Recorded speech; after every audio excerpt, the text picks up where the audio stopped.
that. 3 episodes in a row. I hope everybody enjoyed the double dip. the little double dip we did there. I felt bad if we only put out 1 episode in the month of October, so There you go. we got 3 of them. So this is episode 85. 85. Look at that. We're inching closer to episode 100. And I'm very behind on getting those episodes uploaded to YouTube. Well, I mean, we do, technically we do 1 episode a week. At best, we do 1 episode a week. So, yeah. I mean, you still have 4 months left before we get to episode 100. Yeah, I got time. So, there's time. But I started doing this at episode 50. Yeah, well. Wesley, I really want to talk about the autism dating show. Oh, yeah. What is it called? Love on the Spectrum? Yeah.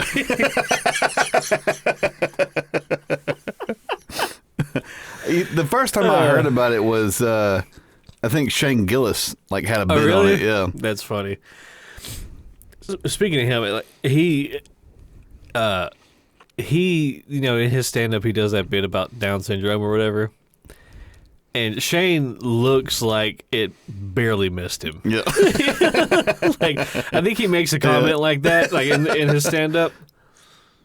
But yeah, he's like, they got one of them coaching now? yeah. He's so fucking funny. He kind of came out of nowhere. All of a sudden, I just started seeing him everywhere. And usually I get annoyed by that kind of thing. Mm-hmm. You know what I mean? But he's really fucking funny. And everything I've seen with him his stand-up is just it's almost like he's shooting the shit with you. Yeah, it's just it's a very stream of consciousness with him. For me, when I'm watching him, I don't feel like he hasn't cranked anything up to 10. Yeah. It's just kind of who he is. Yeah. His delivery and everything. He's always the same dude every time you see him. Right. Yeah. You can tell with some comedians, with you remember Dane Cook? Yeah. Dane Cook, he just seemed like he was at 11 all the time. All the time. Unsustainable. Yeah. Yeah. Right. But with Shane, it's very sustainable. It's just kind of who he is. Yeah. Well, we can continue to talk about Shane Gillis, but I do want to talk about the autism dating show. All I know about it is I came across this clip for a show called Love on the Spectrum, and it was an autistic young man, and he was going to have a autistic young lady meet him in the park, and they were going to have a date. And just the fucking hilarity that ensued. It's so hard to watch. It is hard to watch because it was hard to watch them kind of struggle through this would be a normal thing for some people. I wouldn't say it was cringy.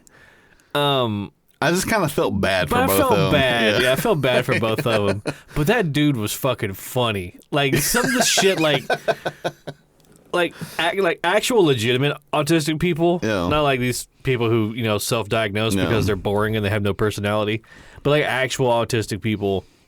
I feel like they need to have those people writing for TV shows. Yeah. Because some of the shit that they come up with is so fucking funny. Yeah, was it did he ask her a question and then before she can answer it, he answers it for her? What is it he says? He was like, this is the part where we give each other compliments. He was like, she's like, okay, I think, he goes, your eyes are as brown as the trees. Before she could even say anything. But what I really liked about it was when they met, because he goes, hello, I don't believe we've been properly, and before he could even get properly all the way out, she goes, no. It's like, I don't believe we've been proper, no. Lee introduced, have we? He's just all right, keep on moving.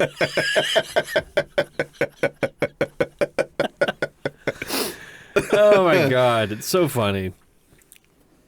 My favorite part of just that clip is at the very end when he's walking away and he just rambles off this crazy he goes, What's this? A King Charles Cavalier Spaniel. Of course it is. I can tell.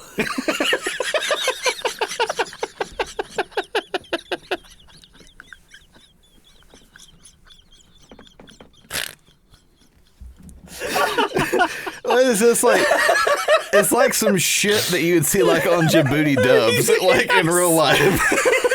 Because I had to watch it a couple times. I was like, there's no way that's not dubbed over. And I was like, oh, he's really like talking to himself. Yeah, he really said that. It's so funny. It's even out of context. It's funny. It's just.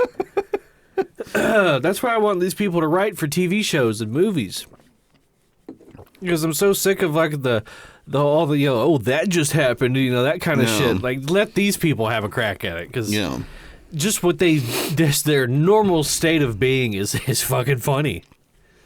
It's funny because I saw this thing the other day that was talking about, it was like things that millennials say online that have to stop. Yeah. And it was like all these like phrases that like people our age use. Mm-hmm.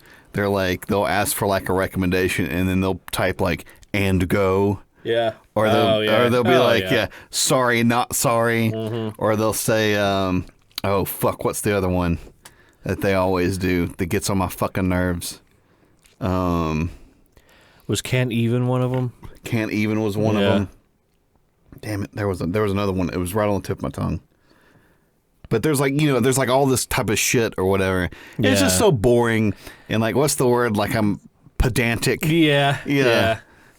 Everybody just says all the same shit all the time. Yeah. Nobody's got anything original to say. Right. And I don't know if I even used that word correctly. I think that I did. I don't think you did. I think pedantic is like. I think I did the Peter Griffin thing there. I wasn't going to call you out on it. I'll call myself out on it. I'll go, you questioned yourself. I don't know the exact definition, but I think pedantic means like, if somebody was like, if somebody says like a microwave heats up your food, and then like somebody else was like, no, actually a microwave heats up the water inside your food. It's like that would be pedantic or pedantry. That's what they would call that. Neil deGrasse Tyson gets called out on that all the time. Yeah. Like, pretty much Neil. Yeah, pretty much exactly. What I was saying. Yeah, pretty much exactly. Yeah. He, he's kind of gone off the fucking deep end, man. Well, it was really interesting to see like the direction that he went. Like, he panders to like woke ideology. And I hate saying like the whole woke ideology because it's like whatever. But I have to say it because you know what I mean when I say that. Right. Matter of fact, he was on Bill Maher's show not long ago, and Bill Maher kind of called him out on that. He was like, you as an intellectual should be standing up to this craziness instead of like, pandering to it. Right. And creating an environment for it to thrive in. Right. He's no Carl Sagan, that's for sure. Sorry, everybody. My cord's annoying me. There we go. Last night, so we were trying to go to bed, and Autumn was laying in the bed with us. And I was like, okay, I think she's asleep. Yeah. So I'm going to turn on something I want to fucking watch. Yeah. And then I'm sorry. Allison had turned on, we thought that she was asleep, so Allison turned on Zero Dark 30. Yeah. And so we're like watching the movie, and like pretty much like right at the beginning of the movie, like there's like a torture scene. Yeah. Where they've like got the guy like hanging up, and then like they waterboard him, and Autumn's like laying on my arm. I'm like got my hand behind my head, like looking at the TV screen, and all I hear is, "What are they doing to him, Daddy?"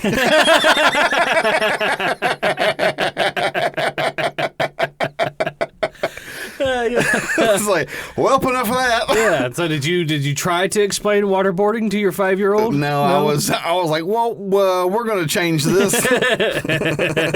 I was like, it's all make believe. I was like, they didn't actually do that to that guy. I was like, in real life, they did that to somebody, but they did that to a lot of people. They did it to a lot of people. Doing that to a lot of people continuously. It hasn't stopped. Remember one time, me and my buddies were curious, like. Because, like, the whole idea of, like, waterboarding didn't make sense to me. I was like, I feel like if somebody just poured water on my face, Like, I could hold my breath long enough for them to run out of water in their bucket. Yeah. And so we waterboarded each other to see what it was like. And so I did it first, and they put a towel over my face, and like had this 5-gallon Home Depot bucket of water and dumped it on my face. And like immediately it went all into my nose. Like, it went like all into my sinuses. And like I shot up and I was like, gagging. And I just had like snot hanging down because it just flushed everything They're out. like, tell us where he is. I didn't feel like I was drowning, which of course I'm sure that they did it wrong. Yeah, well, they probably just like dumped the whole thing at one time. It's like a constant stream of water. So I went to do it to my friend after they did it to me, and we were all laughing really hard, and I went to pick up the 5-gallon bucket. Just dropped it on their head. I did. Well, because like I was laughing, and like when I laugh, I get really weak. Like I can't do anything if I'm laughing. And I was holding the bucket up, and I went to turn it, and by about the time I got it parallel with his body, I just dropped it. It like landed on his chest, and all the water like shot out. You imagine, like, instead of them like waterboarding somebody, they just take like a Home Depot bucket and just keep dropping it. Keep dropping it. It's like tenderizing you.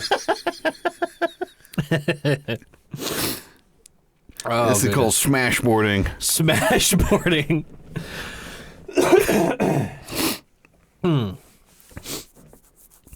They should be thankful.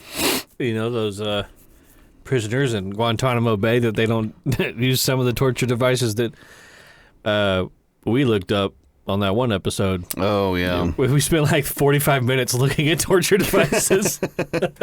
You know who else is really good at torture devices? Is Asians. Asians, yeah. Asians. They're really good at like just treating other humans really horrifically. Just really badly. Yeah, really, really badly. They really pioneered that industry like very early With on. as much flack as our people get for treating people poorly, they do the same thing, probably worse. Yeah, and it extends into the animal kingdom.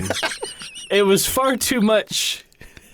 It was far too much. We got to spread this around. Yeah, so. Yeah. They're like, humanity can't take the brunt of all of this. Like we gotta start torturing some dogs. Like was it the one where they would like tie people to, like they would cut down the bamboo shoots and then like tie somebody to them? Oh, so it would grow through you? So it would like grow up through you? Yeah. Well, that was the Vietnamese that did that. It was Asian. Well, yeah, I mean, yeah. That whole area. Just that general, like anything east of like... Yeah, this area over here. Anything east of France. I'm pretty sure there's still like Estonia. Like Estonians aren't Asian. But yeah, they would do that, and then like they would have the punji pits, Oh yeah. Where they would have like I'm pretty sure they did bamboo shoots too. They would cut them at like an angle, so it was like a big like hypodermic needle. Yeah. And then they would put like feces on the tip of it, so you like not only did it stab you like through your thigh, like long waist, it had poop on it. You got somebody's like runny General Tso shits.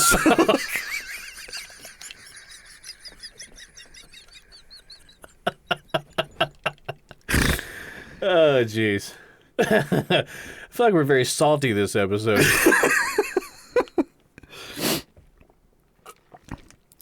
I don't know. Sorry, I'm trying not to noisily drink my water. Every civilization has their shitty things that they do to one another. Every single one. The Vikings were pretty bad. Yeah. They had, was it the Blood Eagle? Yeah. Where they would crack open your rib cage from behind and then pull your lungs out. Yeah. That's pretty horrific. And then salt them. Yeah, that's pretty terrible. Yeah. You're going to salt your lungs. Yeah. What could you have done to have deserved that? Yeah. Yeah, there's no nationality or race or anything on this planet that is completely innocent of having done anything to anyone. Now, which one was the one that had the bronze bull? Was that Mesopotamia? No, that was Mesopotamia. I think the most technological thing they had was like clay tablets. That's where cuneiform started. That was the earliest form of writing. Was them. The bronze bull, I think that was like a Roman era thing. I'm pretty sure. I think so. Yeah. So it'd be like early, like 100 AC or something like that. Something like that. And I was confused, like who came up with that, because once you go so far back, for me, like I know like ancient Egypt is like pretty far, like that's really as far back as we kind of go. Yeah. And then like after that, it gets, because there was like ancient Egypt, and then like ancient Greece was the brazen bull. Yeah. Okay. It was designed by a man named Perillus. Yeah, wasn't he the first one they threw in it? Yeah.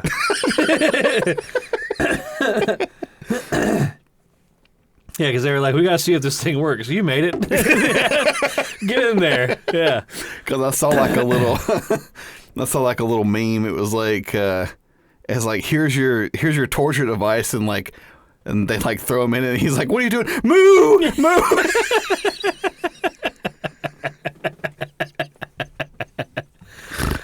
Oh, man.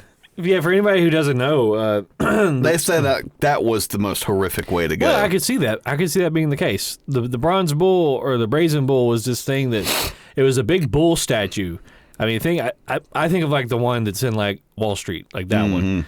It was a big statue like that, made out of brass or bronze, whatever it was, and it was hollow on the inside, and there was like a hatch on the side, and so they would put the victim inside of this thing, and then they would light a big fire underneath it and cook you. And so you would get cooked inside of this thing.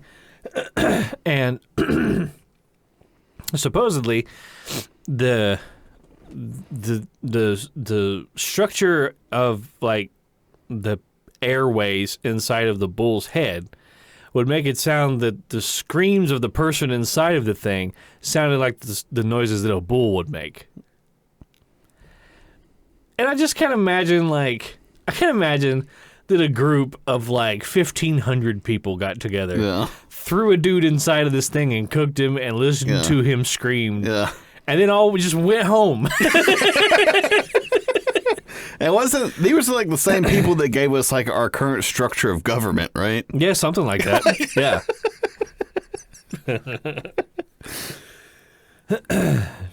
I mean, I just couldn't. What a fucking way to go that would be. Like, have you ever burnt yourself on something? Yeah. Even like that one little like that really sucks. Yeah. Imagine your whole fucking body. Nope. You're like, there's nowhere you can get away from. You're gonna kill me outside of that thing. Yeah, yeah. I'm not going in that thing alive. I'm not going in it alive. I'll go in it dead. I'm not gonna be here anymore. Yeah. I will fight like a fucking animal. Like, you ever seen a raccoon with rabies? I'm gonna be biting stuff. All right. Speaking of that, me and Mary are sorry, I fucking had a Porky Pig moment there. Me and Mary are watching Alone. The new season came out, and like five of the contestants already have gotten like stomach parasites. Really? Like Giardia, I think they call it. Or they end up boiling in the water. Well, funny enough, there's one guy he's a Mexican guy. And he's not boiling the water, and he's totally fine. His biggest issue right now is he's not finding enough food to eat. Yeah. But he hasn't had any trouble with the water. And I think he made a comment that because he's Mexican, he can drink unfiltered water. Makes sense. Sounds like, is it like a perk like in Skyrim? Like, depending on what race you choose?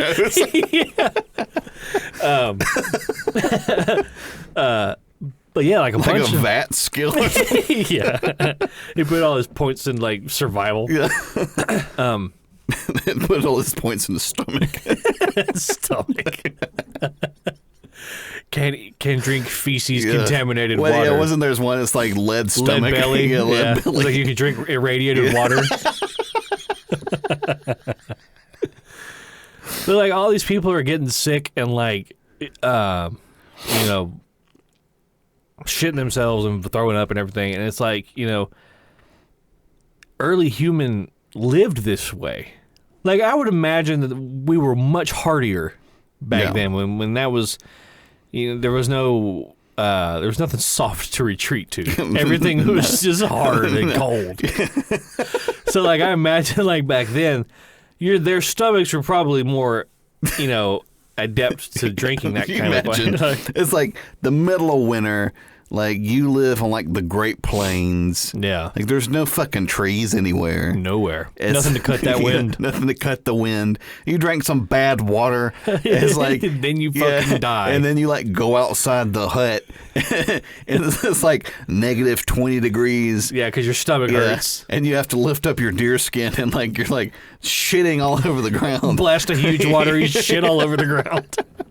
It's like you're slowly dying because you can't get any, like... You can't hold on to any moisture. It just, like, find you in the morning with your ass in the air.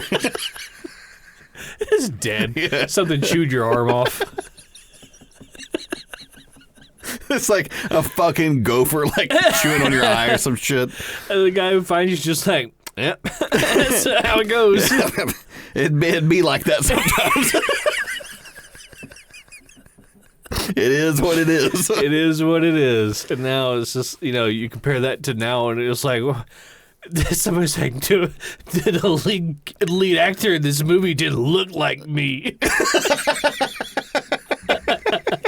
I'm going to kill myself.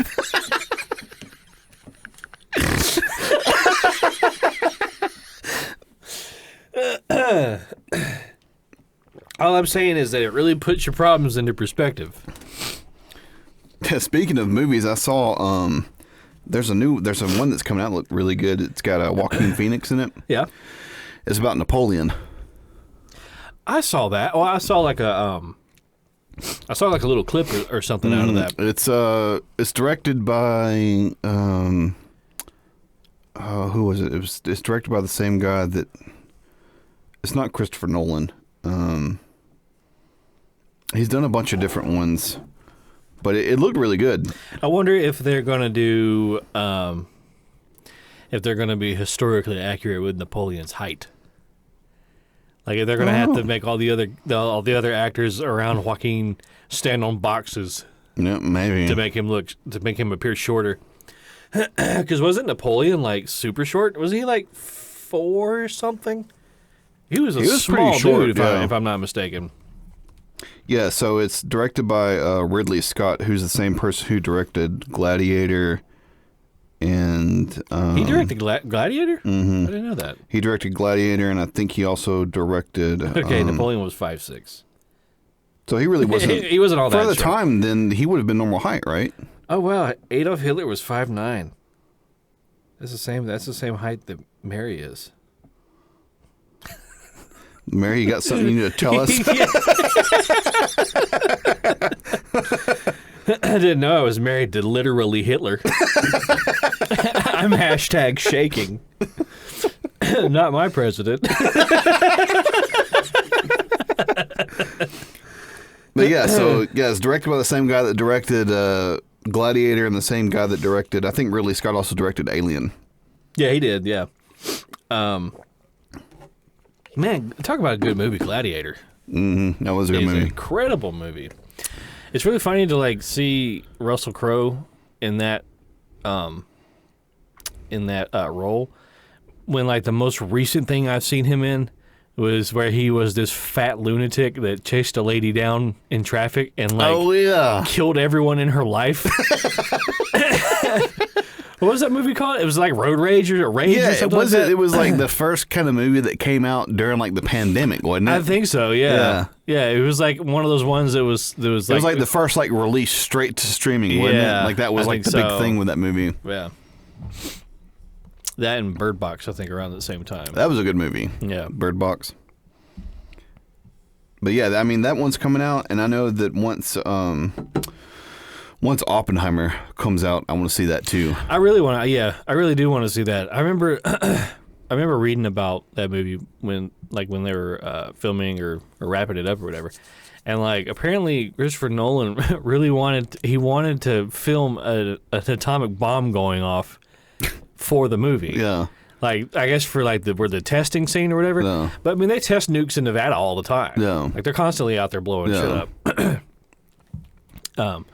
Which kind of seems like, you know, it seems like it'd be a difficult thing to hide. Yeah. You know what I mean? Like, how remote can you get, like, with something like that? Yeah. Nevada's a big state, and there's a lot of it is, that is like not. Like 98% of it's like arid wasteland. Right. But I feel like it's also really flat too. Yeah. And like you could see from several miles away if somebody set a nuke off. You imagine me like out in Vegas, like tripping on ecstasy. Yeah. It's like dong dong dong dong like that. All of a sudden, there's like a flash in the distance. Yeah, all of a sudden it's daytime for a couple seconds. Imagine like you're up on top of like a rooftop bar or something like that. You just happen to be looking out into the distance, and it's like. Everybody's. There's like all these coke heads, like. God, that would be the worst part, wouldn't it? Like just knowing that it's coming, and it's like, what do you nothing you can do. Nothing you do. Just sit here and fucking die, get blown off the top of this building. I mean, really, the only thing you do is go get in a stairwell and pray to God. Yeah. I hope you wind up like that dude on 9/11. That I don't remember the guy's name, but he was on like the 34th floor or something of the World Trade Center. Like they were working their way down. Like it was after like the second one got hit. So he was inside the building when it collapsed. And he was in the stairwell, and he was on one of the little landings or whatever. And he has like a personal account of like what it was like to be inside the building with it crumbling down around him. And he lived. Like he miraculously was like, okay. Like I think he passed out or something. No, he came to, he was like, you know, it was just a mound of rubble and he was sitting on the top of it. And he was just kind of like dazed, you know, of course. And there's like, he said that there was like a firefighter. He saw a firefighter walking around the rubble down below. And the firefighter called out to him and was like, "Are you alive?" And the guy was like, "Yeah, I'm alive." And he was like, "Okay." And the firefighter kept walking. Yeah. Like he was. Yeah, I got other things going on. Other things going on. He was like, if you look like you could fend for yourself. Yeah. But could you fucking imagine, man? That's what. There was a show that we were watching or something, and it was a guy, and I think it might have been Tower 2. Or it might have been Tower. It was Tower 1. So the guy was like working on the 85th floor. Yeah. And so the plane like crashed below where he was. And he like it crashed, and he's like, oh, like fuck, like it exploded, like there's shit everywhere, right? Yeah. And there's people like running around trying to like get the fuck out of here. Yeah. Trying to find a way down. Right. So he's like, there's smoke and fire and all this shit. Yeah. And so he finally finds his way to like where the stairwell is. And there's 3 different ways to go. There's like A, B, and C. This is essentially the way he explained it. Yeah. And he was like, what's behind door number 2? He went to go. he went to go like down the first one, and he was like, something was like, no, that's not right. Yeah. And then so he turned and went down the third one. Yeah. And that one took him all the way down to the bottom, and he actually grabbed somebody that was like had broken their leg in the stairwell on the way down. Really? So he was able to go down through. It was the only place on the whole tower where he could have gone that wasn't destroyed. So he's able to get all the way down, 85 floors. Wow. I bet you just fucking book it.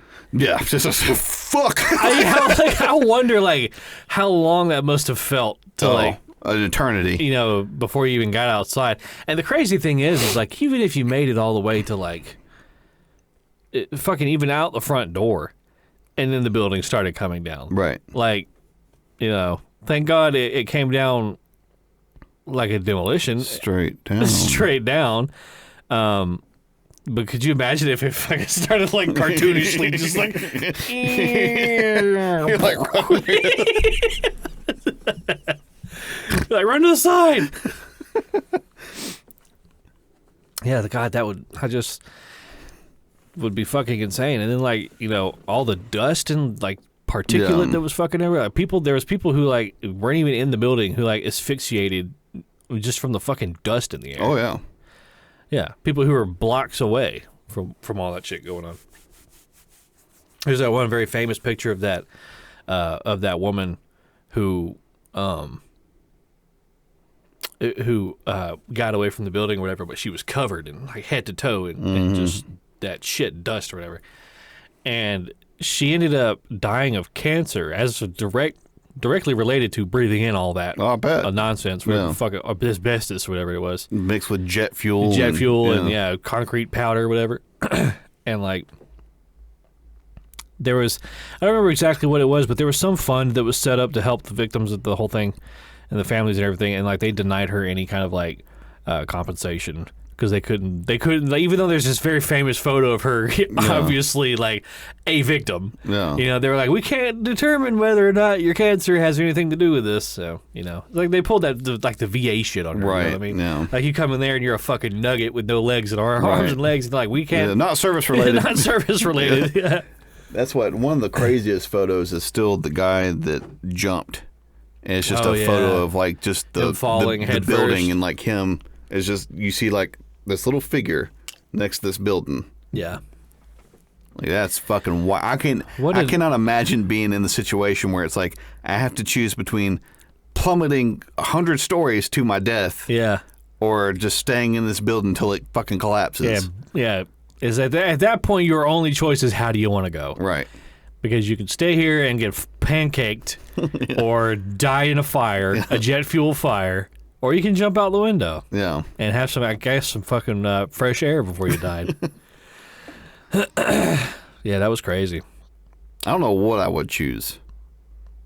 It's hard to say. No. Yeah. I'd probably choose the building. You think so? Yeah, I think so. Getting squished? Yeah. I guess you would just have to hope that it would be over really fast. Yeah. You know what I mean?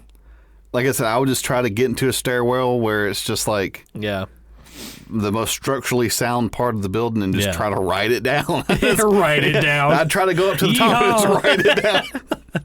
Like the people on the Titanic. Yeah. They went to the very, like, the bow. Stand on it right before it hits you, jump up. Here we go. Like, you ever see that meme where it was like, you know, everybody thinks that they would be one of the people to survive the Titanic. It was like in reality, you'd be the guy that hit the propeller. I saw the funniest video on that one time where they showed it. It's like, it was like the sound where like Sonic spins up. Yeah. And then it like shoots off. And then when he hits it, the coins went everywhere. I saw one where somebody did the metal pipe dropping sound.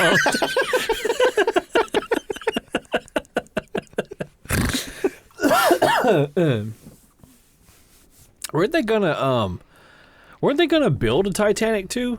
And it was gonna do the same exact voyage, I think. Like you were playing with fate. Yeah, like aren't most sailors like extremely superstitious? Like I'm pretty sure they were gonna do the exact same route on the exact same day and everything. No, you're asking for trouble. Yeah. I think sailors are superstitious for a good fucking reason. No. Like, is there anything more, anything as unforgiving as the fucking ocean? Especially the North Atlantic. Especially the North Atlantic, yeah. Maybe like, whatever strait that is between Alaska and Russia where they do the crab fishing. Oh, the Bering Strait? Yeah. Where they have like, I think it's something like 300 to 400 foot swells. I don't know if it's that big, but they get probably 50 to 60. Still, that's in fucking insane.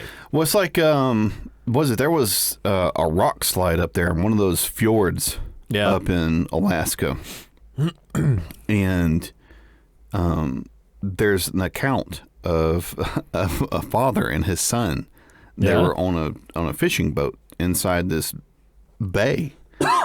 And they said they heard this loud explosion, like a bomb, like a nuclear bomb went off, and said that. And I think I'm getting this right. I don't think that they died. They might have though.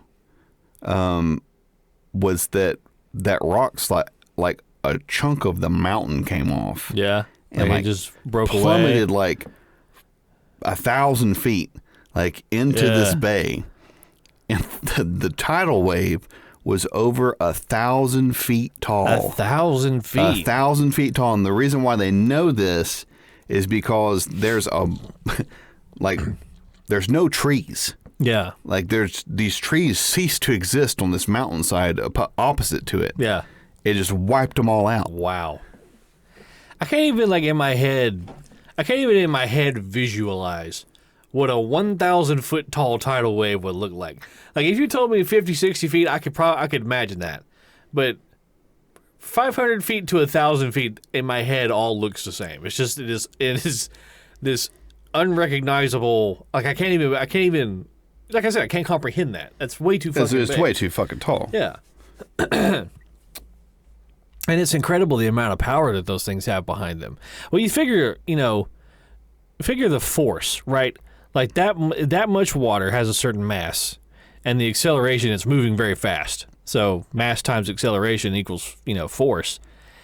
It's completely understandable that it could rip 1,000 trees out of the side of a mountain. Okay. Did you find some information? It was well over 1,000 feet tall. Oh, goodness. It was 1,720 feet tall. Oh, so almost 2,000 feet. Almost 2,000 feet tall. Fuck. It says it's called total obliteration. Oh, nice. What else could you call it? As the giant mountain of water started traveling across the entire length of the T-shaped Latuya Bay, it reached a peak height of 1,720 feet. And if we have anybody out there that is an American, that's 524 meters tall. That's as tall as some mountains, isn't it? Yeah. Fuck. Yeah. So That's like Mount Everest, the wave coming at you. it says it destroyed everything in the inlet, which includes soil, plants, and trees that were snapped off, and the shorelines were completely obliterated. Good God Almighty! And there was 2 dudes in a boat that saw this. Yeah, I'm pretty certain. Let me see. Did they get taken by the wave? I'm pretty certain. Did it pick them up and place them like thousands of miles away from wherever they were?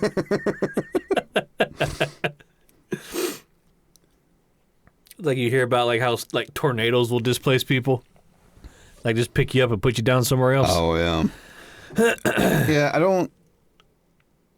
I'd have to look into it, but I'm pretty certain that there was a father and his son that were on a fishing boat. And I think I might have watched a YouTube video on it or something. That's fucking crazy. But yeah, so that is the tallest, and apparently, just from my quick reading, they think that there was over 1,000-foot tsunami that went across the entire Earth some 10,000 years ago. What? Yeah. Went across the entire Earth. Yeah, that's. I can't find the article now, but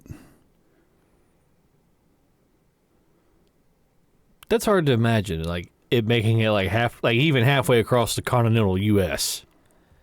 All that landmass and then still going. yeah, I'm not sure that would have had to have been a comet strike or something. Something, yeah. Yeah. Isn't the Gulf of Mexico? That's because of where the comet that took out the dinosaurs, near the right? Yucatan, right? Yeah. Yeah. That's why there's almost a perfect circle of, that all used to be landmass. It ain't no mo. So the fucking comet or the asteroid that hit Earth, I never really thought about, but the one that hit the Earth that took out the dinosaurs must have been fucking huge. Yeah, so it says scientists have discovered that a 1,000-foot wave swept across the Earth some 73,000 years ago. How did they figure that out? Yeah, I'm not sure how that would have had to have been a Just large... soil displacement, or how do they figure out that even happened? I know really they sure. have ways of measuring that kind of shit. Yeah. If they'll find soil from another part of the world that's several thousand miles away where it usually is, and then it's also buried a couple feet. Right. It makes no sense for this soil to be here. The only thing that makes sense is that was displaced natural from, disaster happened. Yeah. Well, it's sort of where's that place that's out in Siberia where it's millions of acres of trees that are just flattened? Flattened. Yeah, I'm going to look up. This is the Google episode. Yeah, so there was what they think happened was that there was a large comet that came into the atmosphere and blew up before it made impact. Yeah. And it flattened like over 1 million acres of trees. Like the concussive force Yeah, of it? the concussive force, it just flattened everything. Really? Yeah. Wow. Is there like an epicenter where they can see like where it like spread out? Oh, yeah. That's crazy. I have to see. Yeah, Siberia's flattened forest. Let me see if I can pull up an image of it. I'm just in my head, I'm imagining like just all these like squished trees. Like they're all like a foot high, a foot tall off the ground. Yeah, I mean it's pretty, and this is it's very old. Tunguska is maybe not. I mean, you can see it now, but back in the day, like this is what it looked like. That's just like a shot. Oh, weird. So, but like you can see that top one, that's like a ridge. Yeah. And like everything past that ridge is also flattened. Oh yeah, it's all laid over. Yeah. I think this is probably where directly above where it hit. Yeah. So there's nothing. nothing. That's evaporated. Yeah, there's just nothing there anymore. Everything after that, so it exploded and it just killed everything right directly below it. Yeah. And just flattened everything for like 1 million acres out. That's insanity. Which is, I mean, it's Siberia, so no one would ever fucking know. Yeah. Can you imagine just being like a moose, like chilling? Or like the one Inuit guy who's hunting that moose. You're both just like looking. You've got your little slit glasses so you can see in the snow, and all of a sudden it's just fucking you're not there anymore. And I think it happened like they think that it happened like in the 1920s, I believe. Oh wow, really? Yeah, so it wasn't like it was very long ago. See, I was thinking that was like it happened like prehistoric times. No, I mean so that's like another picture of it. So I'm pretty certain that it happened. Obviously, it happened at some point when there were cameras around. It happened recently. Yeah, so I mean within the last, 100, 200 years. Early enough for them to be able to report on it. Right. Yeah. So, I mean, just stuff like that. It's sort of like there's that, and then there's like another place up near Greenland where they find a bunch of it's this type of element, and I don't know, I don't remember off the top of my head what it's called, but they only find it at impact sites and where sites where atomic bombs have exploded. Really? And so, and it happened. The interesting thing about that is that they date that to about 10,000 to 11,000 years ago. Yeah. Which coincides with the flood story of Noah. Yeah, there's a lot of stuff that's kind of like that. Like there's a lot of things that sort of coincide with like biblical accounts. Like it could be that that things happened. The world was changed by these extreme natural events, and like the people back then needed a way to make sense of it all. So right. That could be where those stories come from. But a lot of people see it. A lot of people are very vindicated by those kinds of discoveries. Right. Like the whole subterranean ocean, right, under the earth. It was like we talked about it a little bit before, mm-hmm. And it was like that strange like quasi state of matter that the water down there is in. It's like a crystalline water like or something. Crystallized water type deal. So there's lots of weird stuff like that. Right. Well, I mean, you got to think like we only interact with like stuff up here. Yeah. Like so we have no idea what's going on. Yeah. Like in like the mantle. Like that's really weird to think about too. Isn't it? Like you remember that movie Core? Is that where they try to drill like down to the earth? Yeah, they make core? that big that big machine that looks like a turd, and it's got a laser on the front, and they're just like burning their way down towards the core of the earth. But then like there's one point where I think what happens is they like burrow into a geode, like a huge geode, and it's like all of the purple crystals everywhere. No. And then like all of a sudden like lava started pouring in from where they were or whatever, and like the one crystal falls through that dude's helmet and kills him, and people just die in stupid ways. and then they're like, oh, we could jump start there was the core of the Earth stopped spinning. That's what it was, and they had to go down to the core of the Earth and set off a bunch of nuclear bombs in sequence to jump start the core of the Earth, and then they like. I don't remember like I think it was Dennis Quaid and Halle Berry. Of course, why not? I think that's who it was. This is like Billy Bob Thornton and Angelina Jolie. Yeah. They like rode the final explosion back out of the exact same hole that they came down in. It's so fucking dumb. But like it's crazy to think like, you know, there's probably a whole, I don't think there's fucking mole people, but like there's probably like a whole like ecosystem down there. Oh yeah, you know what I mean? Yeah, I mean with like worms and shit like that, bugs and things. Yeah. Well, I mean, like you look at like some of the stuff that's like deep down in like the Marianas Trench. Like we don't know what's down there. Yeah. I mean, I think they said that there's I think it's in Russia somewhere, where the scientists just kept drilling just to see how far they could get the drill bit to go. Yeah. And I think it's like they drilled down like 10 miles or something like that before it started like melting like the tips, like they couldn't get it to go any further. Yeah. And that's not even past the crust. I think it was so hard. Yeah. Yeah. So like they couldn't even get it past the crust. Yeah. They weren't even all the way through the first layer. Right. Yeah. And I think it's a hole like this big. Oh yeah, it's not huge. Yeah, it's very small. It's eerie to look at it and just like know how far down that Knowing goes. how far it goes? Yeah. Like you just dropped something down in there. Imagine you were like a mouse. Yeah. A little field mouse. There's probably some fucking scientist wanted to know it and threw it down there.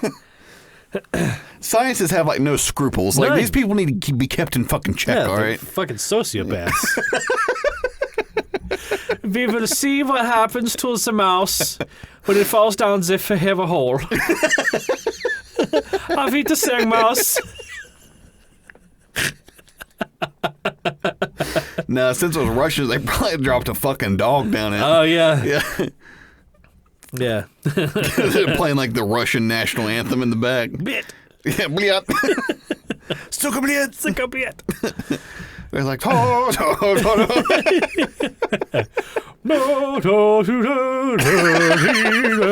know what they're fucking like. Like a corgi. Yeah, corgi. Comrade Corgi.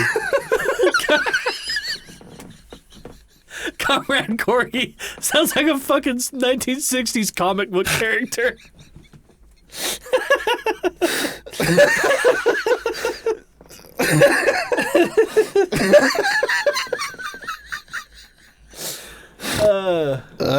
I can see that being a very successful like communist satire like comic book strip in like a newspaper. Like a 3-panel thing. Yeah. Would you rather be Comrade Corgi getting dropped down the forever hole, or would you rather be the fucking monkey that they just shot in space? You know, I think I would honestly, I think I'd rather be Comrade Corgi. Because eventually this is going to stop. Yeah. Yeah. There's a finite limit to the amount of distance I'm going to travel. The monkey he's still going. He's still out there. Granted, he's dead. But... Oh, God. I just like imagine like this chimp. Like, yeah. He's like, oh, oh, oh!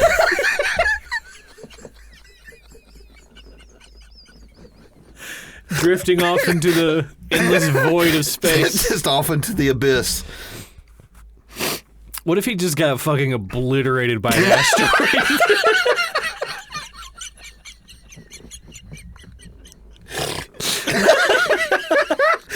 Oh.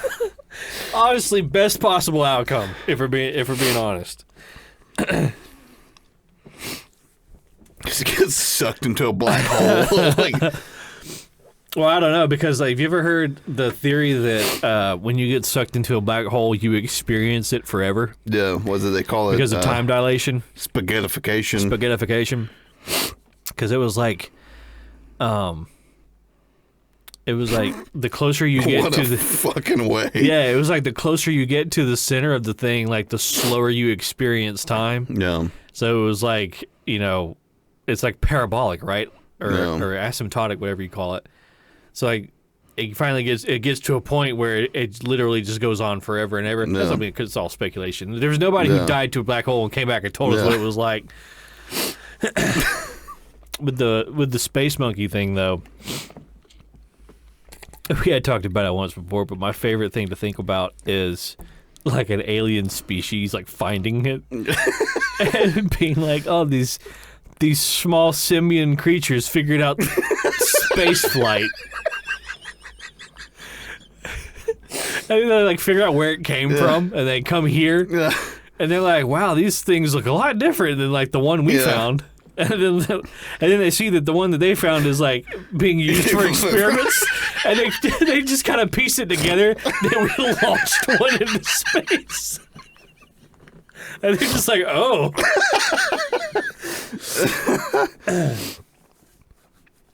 That is so funny that they did that. Why would you do that? Why would you do that? Why not just send the ship up there? Yeah, why does it have to be a monkey Why inside did of it have it? to be a monkey? His little orange spacesuit.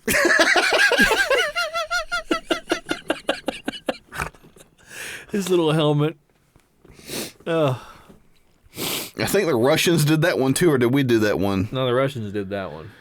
They also did a dog too, right? They did the dog. The dog was a stray dog. I think her name was Latka or something like that. I don't remember exactly, but she like burned up on re-entry.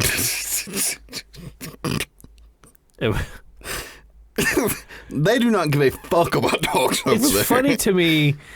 Like, was she like strapped into anything, or did they like open the hatch and let her in there, and so she's just ping-ponging around, tumbling around inside this thing, hitting levers and switches, and like, just imagine some poor dog just fucking curled up in the corner at escape velocity. With the monkey, I like to imagine they had him strapped to a chair, and like he's just seeing out the front window, just completely unable to comprehend what's happening. He just knows that it's scary. Oh god.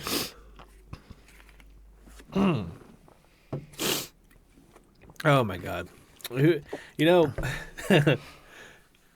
as much shit as we give the Asian people, The Russians are so much worse. Russians, I mean, at least the Asians are just eating them. Russians they're wasting the fucking animals. Then you say like, is it like in India or is it like in China or something where they bring the fucking monkey out to the table? Like he's just whack it on the head. That was in India, I'm pretty sure. The video that I saw, that sent it to you?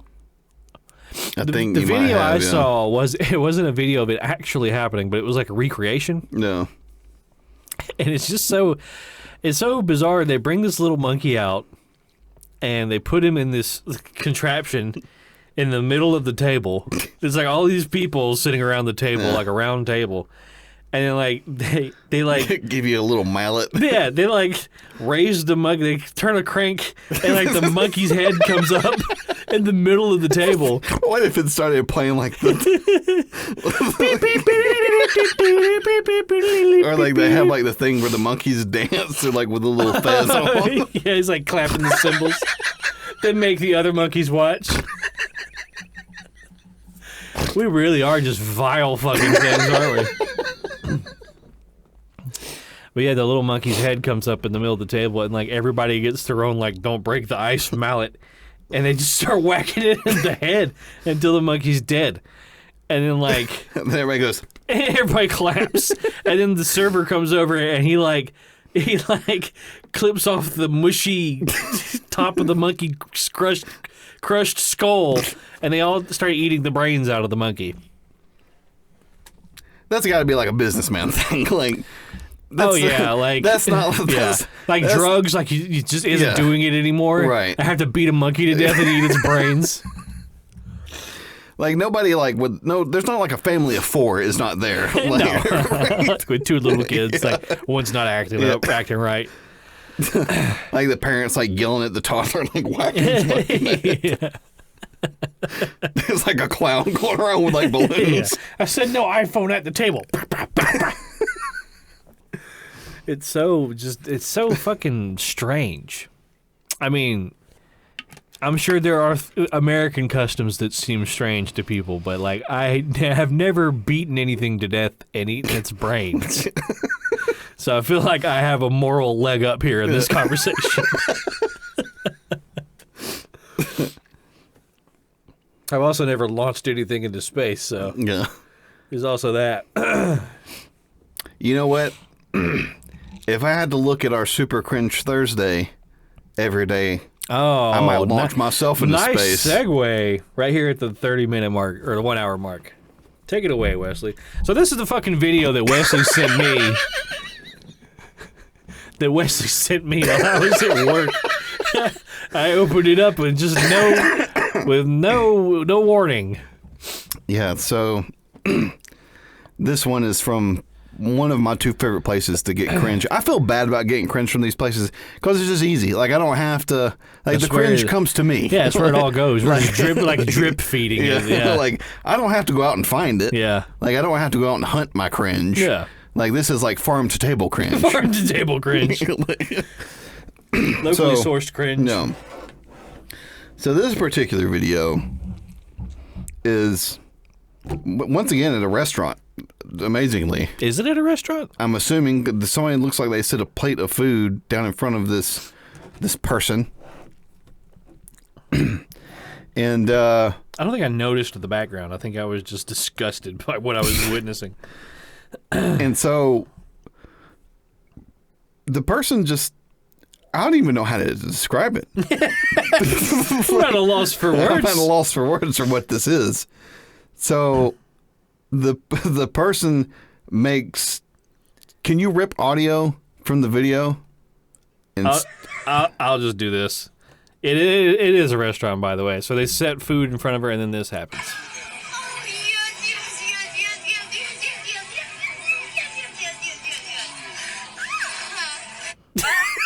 The dude behind her. Just the fucking degeneracy. Yeah, there's a dude sitting behind her, and he just turns and he just has this fucking face like, what the fuck are you doing? Like, as stanky as a face as the previous. Oh yeah, previous girl. Oh yeah. I don't get it. How do you have? Am I this out of touch with like what's going on with like the kids these days? Just how do you have so little shame? God, no shame. Just none. No at shame. All. None at all. Yeah. Somebody in the comments said when your only talent is putting things inside you. No. Ooh. Didn't learn a skill, did we? So,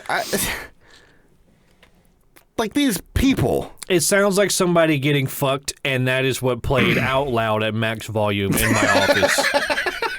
And the funny thing is, like, I'm the only person in my office. Yeah.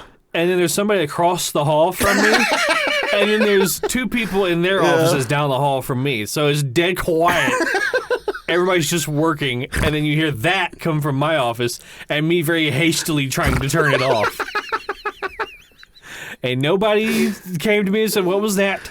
We all just pretended that no one heard it. Oh, God. Like, it's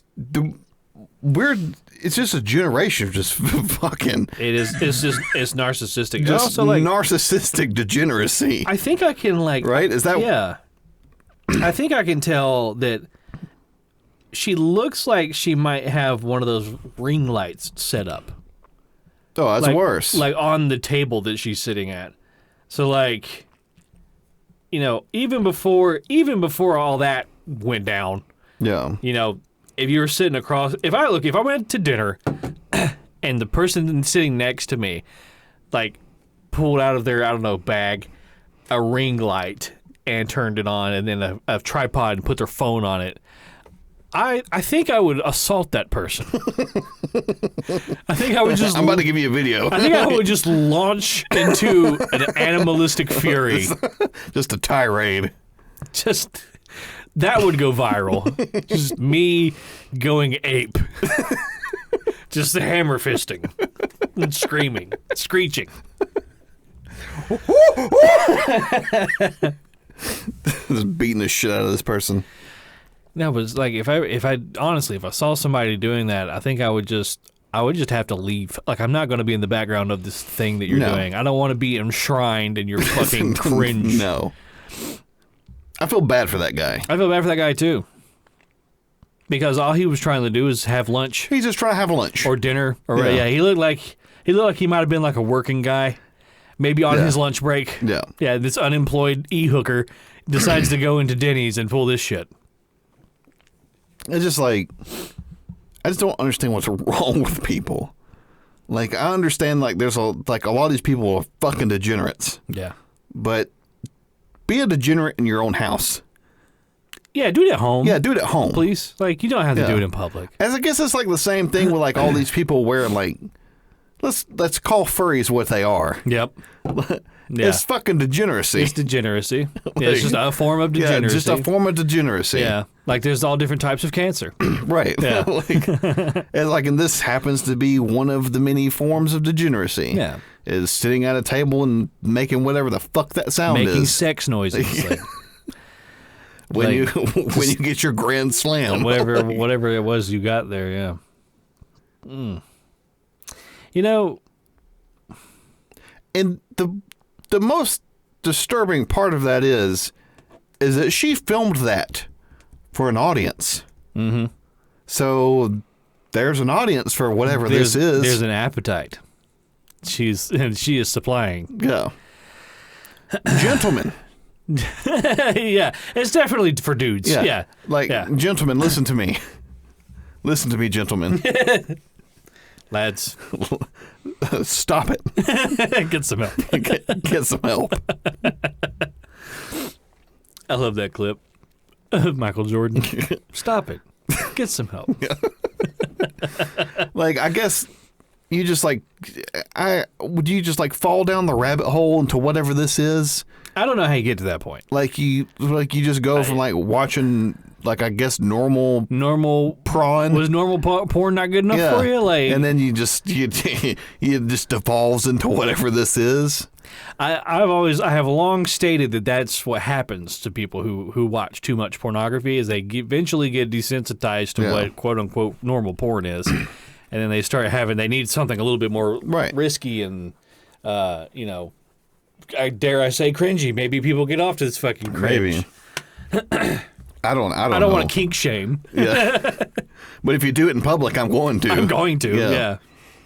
It's like, there's like a guy sitting there. This could be like a family with like two toddlers there. Yeah. Like, if I was at lunch with Allison and my daughter and somebody did that, I would slap the shit out of them in the back of the head. Well, because also, like, now... I'm going to assault you. Now your daughter is going to ask 1,000 questions about what she just saw. And that puts you in a position of having to deal with that you otherwise wouldn't have had to. So what my daughter's about to see is that when somebody does something like that... they get physically assaulted. They get physically assaulted. Just like take the back of her head, just smash it into the table. Like, I just don't get it. I don't understand. Maybe it's just a ball of shit rolling downhill where it started with fourth wave feminism and then it became red pill and MGTOW and then it devolved into whatever the fuck this is. I think that, it's all just tied together and it's like shitty. It's what it is. It's a series of overcorrections. Right. It's a series of pendulum swings, and I can't really pinpoint exactly who started it, but it's just an overreaction after overreaction. Right. That's why, like, you have women doing this kind of thing, and then you have men like Andrew Tate Right. doing that kind of thing with these kind of women. It all goes hand in hand. And I will say, I don't know, like, I've seen, like, online, too, now, it seems like there's, like, a portion of the internet that's, like, doing this trad thing. Yeah, trad wife. Yeah, I've seen that. Yeah. Where it's just traditional, traditional values type deal or whatever. But they're real big into like the Roman Empire. Yeah, there's that too.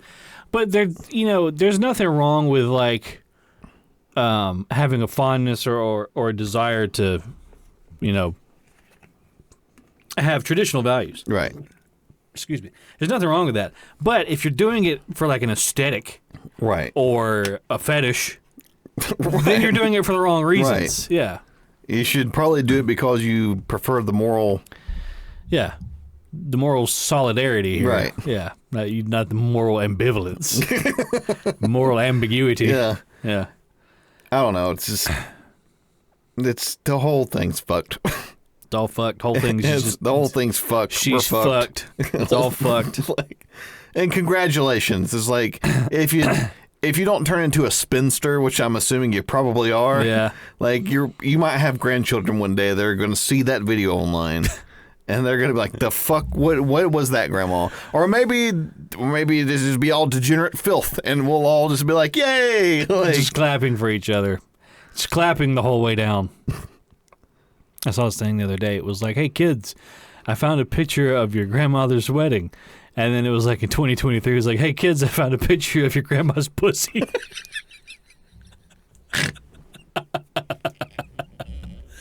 It's true though. Yeah. It's true though. Well, if you are like an OnlyFans girl or whatever, and you do end up having a family, and you end up having grandchildren, which you have the right to do, no one can stop you from doing that. You run the risk of having this online legacy, a catalog, if you will, a back catalog of all your giblets in every combination and permutation that there can be, and they can find that. And I think it's important to put a distinction between the ladies who do that as opposed to ladies who probably like in confidence send like a long-term relationship partner or something. Yeah, intimate. Yeah, that's different. Like it's a bad idea. But it's a bad idea. However, like if you are a guy and you release that, you're a fucking piece of shit. Yeah, you absolutely are. Yeah, you're a massive fucking piece of shit. However, if you are taking snapshots of your own beehole and selling them for $1 a pop, that's different. Then it's on you. Yeah.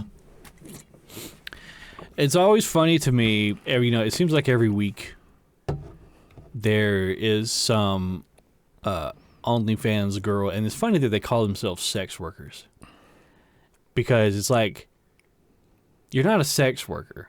You're just taking nude photos of yourself. Just a whore.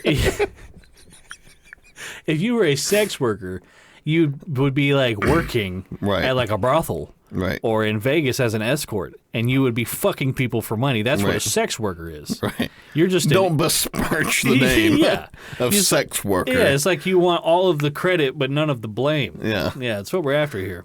Those women are out there putting in work. Rolling up their sleeves, getting in there. Getting in there. It's just some of the things those women must be doing.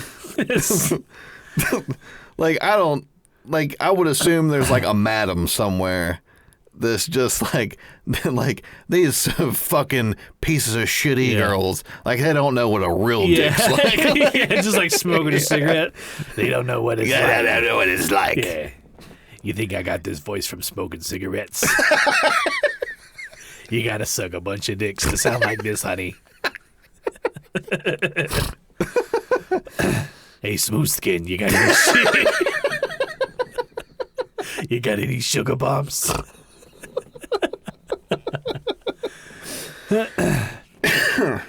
Yeah, but it seems like every week or so I see some tweet by some quote-unquote sex worker complaining that, their OnlyFans content got leaked. And it's really hard to feel bad for you because I know that you know how the internet works. right-click, save image. It is the most simple thing to do. It was really funny to watch all the NFT bros lose their fucking mind over it. Yeah. But yeah, they were like, no, I own the image. And so I was like, oh, do you? Oh, yeah, look, so do I. I'll just screenshot it. Yeah. There was a while there, like I say a while. It was probably about a 4-hour period where people were trying to get the term right-click violence started. I'm a victim of right-click violence. Just please fucking look at me, please. Yeah. Fuck, I don't know. Maybe we need a 1,000-foot wave. Yeah. Something's got to happen to change this. We had to course correct. Yeah, just too many people. Yeah, it is not going to get better on its own volition. It's not. Maybe that's what COVID was trying to do. No, we shut it down too quick. We said, nope. We got a little bit of worse left in us.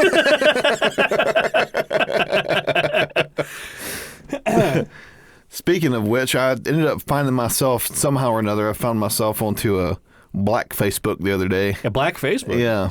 Like a black Facebook group? No, it's just like, the corner of Facebook where I guess all the black people hang out. Okay. They have like white people Twitter, like black people Twitter. It's like the same deal, I guess. Idea, right? Yeah. Same idea. I got you. So apparently, I didn't know this because I grew up doing not this, is that I guess it's known in the black community that white people don't use washcloths. Yeah. They just use their hand. Yeah, that's what I do. I lather myself with soap. You don't use like a washcloth or a loofah? No, because it gets dirty. Well, you can wash your washcloth. And not a loofah. That's like the ultimate breeding ground for bacteria. But you don't use a washcloth? No. Why would I do that? So you can scrub the dirt off of you? Well, I mean, you wipe hard enough. No. What do you mean, in the dirt? Exfoliate the skin. To this day, I have not had any issues with it. This is wild to me. Because I've always either used a loofah or I've always used like a washcloth. A long time ago, when I was like a teenager, I had one of those Axe scrub pad things. Yeah. Where it was like sandpaper on one side, which they'd said was for your balls. And I scrubbed my balls with it once. And I said, I'm never doing that again. No. They're like, dumbass. Ha, idiot. We got you to scrub your balls with sandpaper because you thought girls would fuck you if you did. You're just a fat 14-year-old. You don't fucking know. Go to math class, fatty. With your scratched balls. Yeah, but I used that thing with like the loofah end or whatever. But then I saw this video one time that was talking about like just all the bacteria that lives in there. And I was like, never again. So I just use my hands. As a matter of fact, here's what I do. I hold the soap bar. No. And I scrub myself with the soap bar. But you're just kind of like rubbing soap on top of all the dirt. And then not really wash getting it away. off. It's not glued to me. That'd be like me going out and washing my car and just spraying shit in my hands. Wiping it on the car. That's different. How? I don't know. I feel like I lather myself up plenty good enough and then rinse it off. I mean, I could maybe understand like if you're using like a bar of soap that has like grit in it. Yeah, most of mine does. Okay, so do you use like the Dr. Squatch? I do. Yeah. Okay, so that has pine tar and that has grit in it, so yeah. that makes a bit more sense. Rather than just like grabbing a fucking bar of like. If it was like body gel, yeah, that's different. Yeah, see, like I've seen like where people are like, I just like squirt a bunch of fucking like body wash in my hand and just wipe it all over me. It's like just smear this. I mean, I scrub myself with the soap bar, but I've done that for like a long time. Yeah, but like I said, that has grit in it. It'd be different than like if you just had like a thing of like Irish Spring. It's like this slick. You're just like rubbing this slick thing all over you. I read a thing the other day where apparently women encounter a lot that men have unwashed asses and like ass cracks. What? Yeah, and I saw that these women were having a large discussion about how often they hook up with men who apparently do not wash their asses. And I'm in my head, I'm like, that's like the one thing I wash the hardest. Poop comes out of there. Yeah, the place where I poop, I scrub the shit out of that thing. Literally.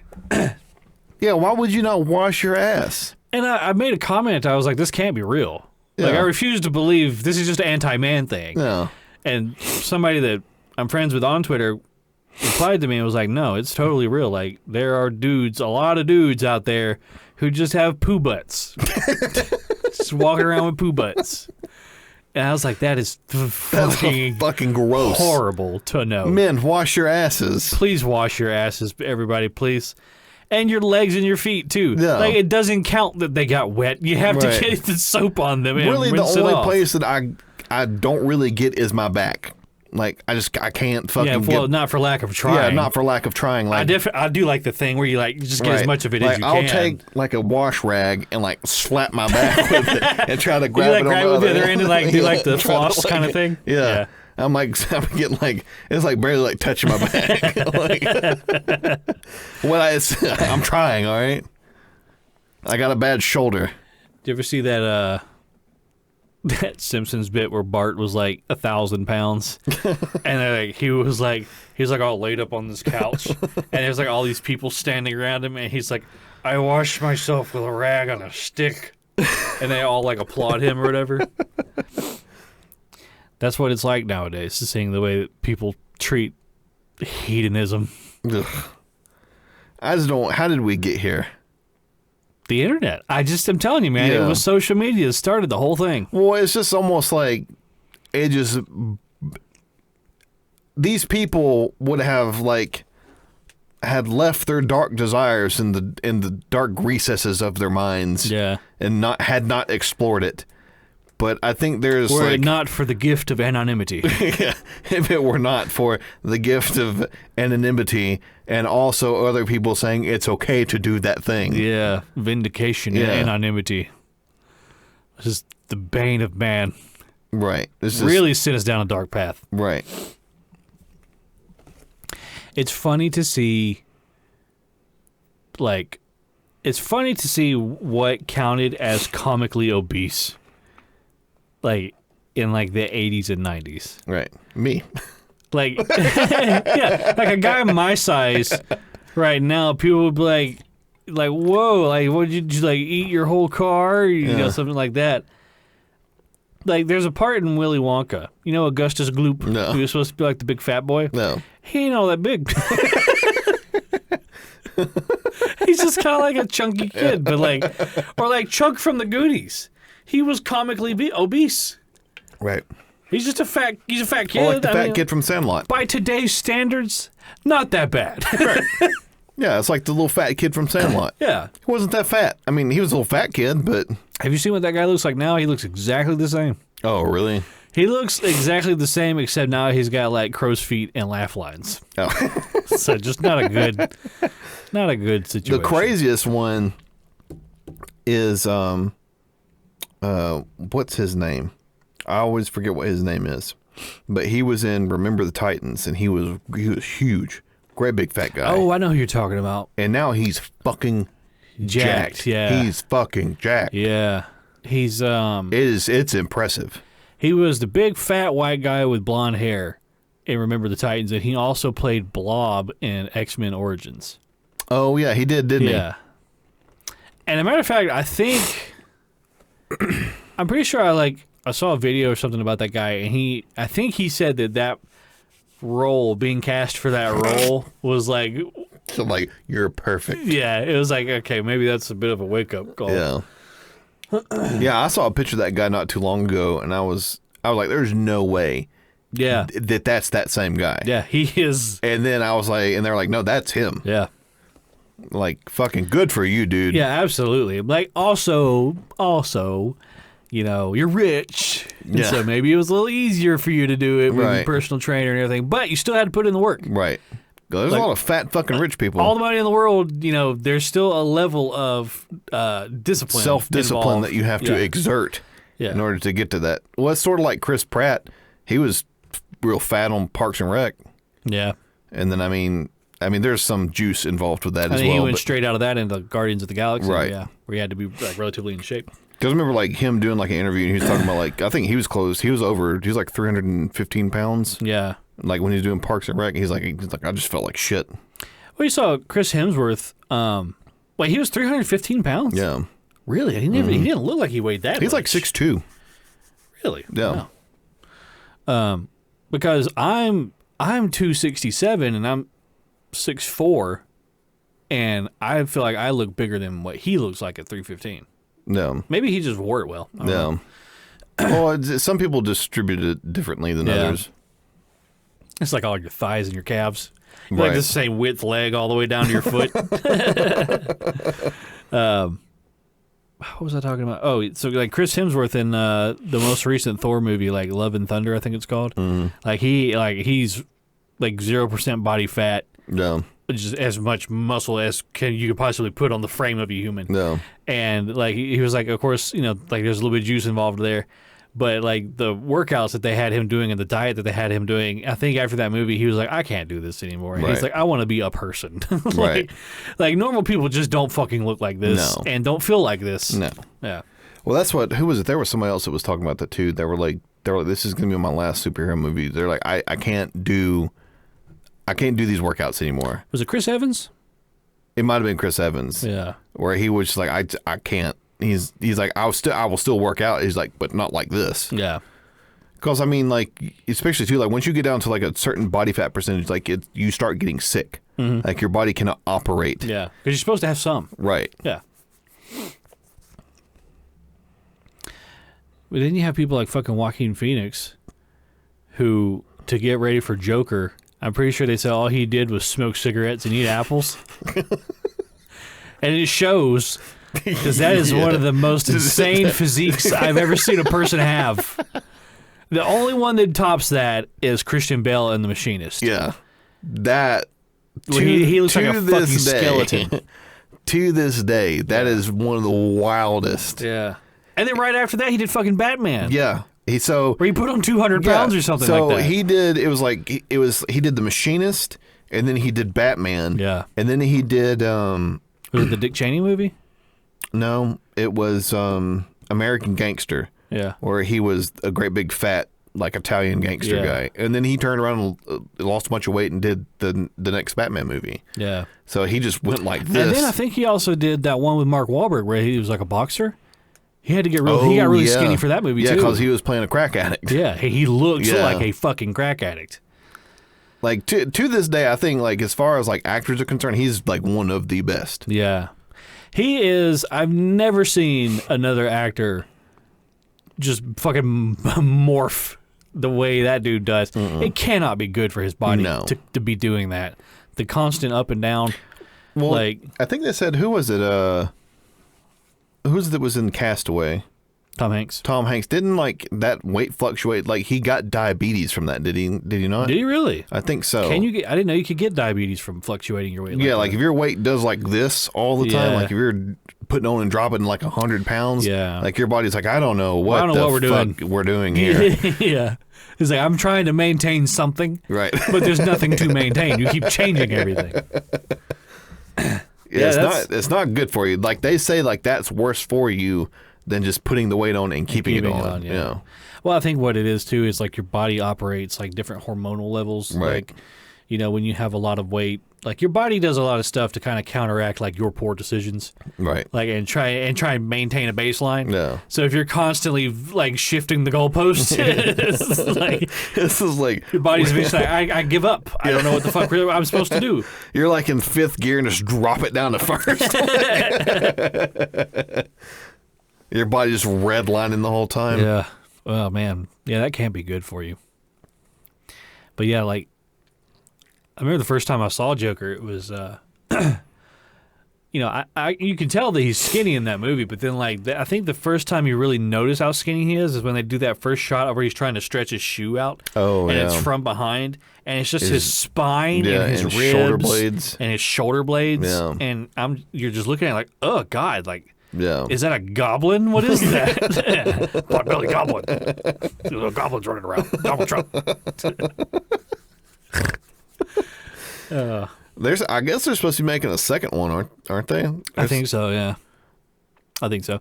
You know, I recently watched that movie, and my only gripe with the movie is we didn't need to see Bruce Wayne's parents die again in that movie. No. Like, not that, I mean, you know, that's how Batman gets started, whatever. But the movie, it just seemed to me like the only reason that scene was in there where Bruce Wayne is walking down the alley with his parents and then, like, they both get shot, whatever. The only reason that it seemed to me that scene was in that movie was to remind the audience that this is a Batman movie. When it didn't have to be. It didn't need to be in there. Like, we already had the scene where he went to the Wayne Manor and he spoke to Bruce and he spoke to Alfred and he spoke to Thomas Wayne. Right. We know these characters are in here. But this movie is about Joker. And I guess you could say, you know, maybe it was to show that Joker's actions caused the death of Bruce's parents, but it just kind of seemed like, you know, during the course of like the third act of that movie, it was like, oh, by the way, in case you forgot, right? It seemed very. It didn't seem like it belonged there. It didn't. It really didn't. Because I mean, other than that, that was a fucking fantastic movie. Yeah. Oh yeah, it's a really really good movie. Like, it's one of those movies, like, I can only watch it so many times. Yeah. Because you're watching someone descend into madness. Mm-hmm. It's like, that's how it feels the entire time. Yeah. It's like you're just slowly watching this insane person become more and more insane. More and more insane. Yeah. I think the penultimate moment in that movie is when he shoots Robert De Niro's character. Mm-hmm. They did that scene really, really well because there are several times where you're like, here comes, oh, never mind. He's about to, oh, never mind.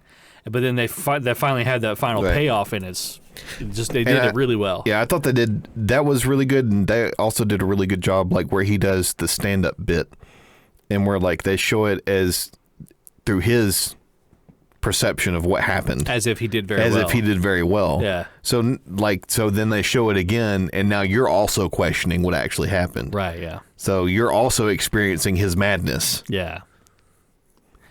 I think that there's a scene where they kind of lay that out for the audience, where they're like, oh, none of this stuff that you saw him do actually happened. Mainly with him being with that girl that lived in his building. Yeah. Like, they were like, she was never there. Yeah. In the capacity that he thought she was. Right. You know, and then there's a scene where he breaks into their apartment and she's like terrified of him. Right. So it's like, oh shit, like, you know, she not only did she not have anything to do with him, she knew that he was a fucking crazy person the whole time. Yeah. Yeah, but the whole, you know, Bruce Wayne's parents getting shot thing, I feel like because the way they do that scene is they show Bruce Wayne and his parents coming out of the theater in the middle of all the rioting, and Thomas Wayne kind of like corrals them down through this alleyway off the street, and there is a ragamuffin there who he pulls out a gun and he follows them into the alleyway behind them. So the way they had that scene shot is Bruce Wayne and his parents walk past the gunman and they go off camera into the alley, and then the gunman waits a moment, pulls the gun out, and goes behind them. Yeah. That's where that should have ended.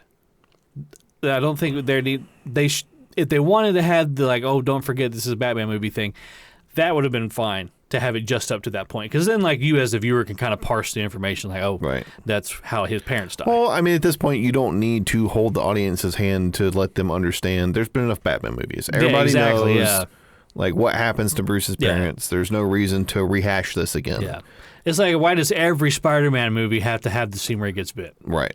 Or like the part where, like, I will say this, in the newest version, they didn't have an Uncle Ben die. Yeah. Because there was, both of the other ones had Uncle Ben die. Yeah. I haven't seen the new, is it Across the Spider-Verse?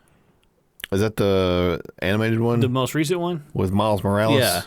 I haven't seen that one yet. I Yeah, heard it was really good. I haven't seen it either. But I really like the first one. We've talked about it a couple times, but it's like they, in a way, kind of, did that thing because they did the scene where like the radioactive spider comes down and like it bites him on the hand, and then it's like showing like his DNA rearranging or whatever, and then it kind of like does a hard cut to him just kind of brushing the spider off of his hand or whatever.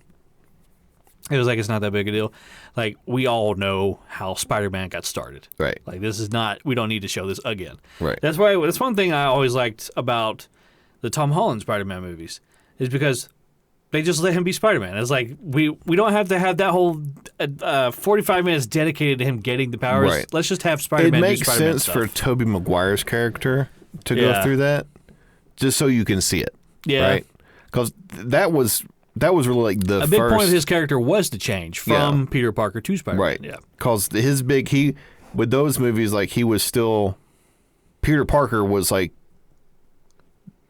It's like an alter ego almost. Yeah, it's mostly what they concentrated on, like in the first movie. Like he's Peter Parker slowly becoming Spider-Man. Yeah. Like it's not like with this one where there's also like now there's also the Avengers and now there's also like this and now there's also that. And like, and I will say for the most part that as far as the superhero franchises are concerned, Spider-Man somehow or another continues to knock it out of the park. Yeah. As opposed to all the other ones. With the exception of the Andrew Garfield ones. Those two did not do very well. Right. And they weren't really even that bad. In the box office, I mean, they didn't do super good. Like, comparatively to, like, other superhero movies, like, those aren't that bad. I think that was a fault of Sony more than it was anybody else. There have been, I'll just drop this one last little thing before we get out of here. There are rumors that they are going to have Robert Downey Jr. reprise his role as Iron Man in an upcoming Avengers film, I think it is. I've heard that it is because Marvel is getting shellacked as far as their box office is concerned, and Disney has lost a lot of money. Well, it's because they keep putting out pandering nonsense that nobody gives a fucking shit about. No. Well, it's just lazy writing. And lazy writing. It's just lazy writing. It's the same thing. It's the same. Number one, it's lazy writing. And it's just oversaturation of that universe. Yeah, big thing. And people have superhero fatigue bad. Yeah. It's the same thing that they did with fucking Star Wars. Yeah. It's too much. It's too much to digest. Right. Like, I shouldn't. It's like I have to watch 3 different shows just so I can watch this one fucking movie. See, that's like, the thing. The movies to me should be separate from the TV stuff because it's like I shouldn't have to have watched 3 whole seasons of a TV show in order to understand what's going on in this movie. Right. You know what I mean? That doesn't make any fucking sense. No, it doesn't. Halo 5 kind of did the same thing. Like Halo 5, in order to understand the plot in that game, there was like 3 comic books, a book, a TV show, and a podcast you would have had to listen to in order to understand what was going on. Why are we doing this? Like, why can't we just go from one game to the next? Right. You know, why do I have to do homework in order to get all and this? And especially like when you're talking about like the Marvel movies, is like they're constantly trying to tie all this shit together into like the multiverse, or the Panderverse. The Panderverse, as they say. Just let something be its own thing. Yeah. It's just fucking lazy writing, and I think. It seems to me like it's slowly starting like good writing. Yeah. Like it seems to me like from everything that I've heard, especially like looking at like recent movies like Oppenheimer had like glowing reviews because it was a really good movie. It had really good writing and it was a very intriguing story. And from what I've seen from this Napoleon movie, it looks really good too. Mm-hmm. So it's good writing that like that'll go a long way. Yeah. Like I don't give a fuck about any of that other shit. It's like that show The Boys. Like I really like that show. Mm-hmm. It's like they don't align with my political thinking at all. It's very liberal. At fucking it's all. Very, very liberal. It's very fucking liberal. Yeah. But they do a very good job of writing the story. And I appreciate the show because they do a real good fucking job. It's just do a good job. Don't be a lazy piece of shit and mail it in. Yeah, I think The Boys is a perfect example of like you can preach your side of the thing as long as you do a good job. I think it's just Well, I mean, you can take any side of any conversation and there's a nugget of truth somewhere in what it is that person is saying. Yeah. It's like, but they do a good job of telling the story. Yeah. is like you can tell a really good story and still like put your little spin on it, and that's fine. I don't have to agree with it, but I appreciate the amount of work and effort that you've put into these characters. Also, I think that maybe the reason why you and I can appreciate The Boys is because we don't really identify with that spectrum of the right-wing political spectrum. No. Because they're, I think it was like in the last episode of season 2 where Homelander lasers that protester. There's like, because Homelander, he lands down in the middle of that crowd and he's like, I want to introduce you to my son, and that guy throws a can and it hits the little kid in the face. There's a guy in the crowd, you hear him go, fuck you, libtard. But there's also like a dude wearing a buffalo headdress. It's like very obviously, we know who they're making fun of. Here. Right. And then he fucking lasers that guy. Yeah. And then everybody's like, yes! Homelander's like, all right. Yeah. Oh, man. But yeah, I mean, like, it's something like that. Like, that's a really well-written show. So it's across the spectrum. I really don't give a shit. I'm sure there's a bunch of probably stuff that Daily Wire is getting ready to release. It's going to be fucking shit. It's going to be awful, not worth a damn, because they're probably going to try to do the same whole fucking... Because they're going to pander to their audience. They're going to pander to their fucking audience. Yeah. It's going to be the same fucking thing. As long as you're not pandering, you can tell your side of the story without pandering. Right. Yeah. I will say, however, I really liked, is it Matt Walsh? His documentary, What is a Woman? Oh, I haven't seen it yet. It's really well put together. As far as like a documentary goes, no, it's really good. Well, I mean, from what I've seen the clips of it, it seems like he's not trying to get him in a gotcha moment. No. He is just like, please explain to me what your reasoning is. Yeah. And it seems to me like they all get angry when they're having to try to explain How dare you make me defend myself? Right. Yeah. At least that's what it seems. I haven't seen it. That's what it looks like from the outside. It's good. It was on, they put it up on Twitter for free, I think. That's where I watched it. But it might be on YouTube at this point. Did you watch the season premiere of Invincible? I haven't yet. I need to get around to it. So the day that I texted you, it was coming out at midnight that day. Oh. So there's like a one-off episode focused on Adam Eve. Mm-hmm. And then there's also the season premiere of season 2. But I'll wait till you watch that and we can discuss it. Okay. But as for right now, we're going to get out of here. So once again, as always, thank you everybody for listening. We hope that you've enjoyed. If there was anything that we talked about that we were wrong about, make sure you write in, you let us know, and we'll read out the correction here on I'm Sorry. If there's anything that you want us to talk about, any topics you want us to discuss, or if there's anything you'd like us to give our advice on, you can also reach out to us for that as well. You can message us on Facebook or email us at thickboypodcast@gmail.com. You can message us on Twitter, but we don't have access to that account. Still. So we're going to get that figured out one day. I think that's all I've got. Do you have anything you'd like to close with? No, just the same old. If we are not on your preferred podcast platform, please let us know. We'll do our best to try to get there. We still have an idea of what we're going to be doing for our 100th episode. Yeah. We will eventually get there. Eventually. We're 15 episodes away. This is episode 85. So it could be 6 months from now. Yeah. As always, thank you for the continued support. We appreciate it. We know that there's probably a lot of other things you could probably listen to at work on your way home from work or taking a shit or whatever it is that you're doing. So just thank you for continuing to tune in and listen to whatever the fuck it is we're talking about. Yep. Whatever it is we're bitching about. Yeah. Well, all right, everybody, that's the podcast. Thank you and goodbye.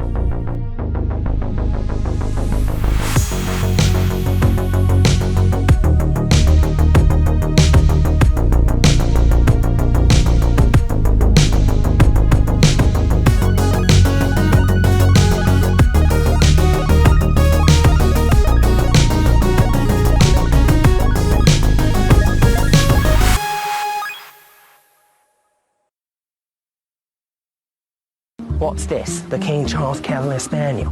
Of course it is. I can tell.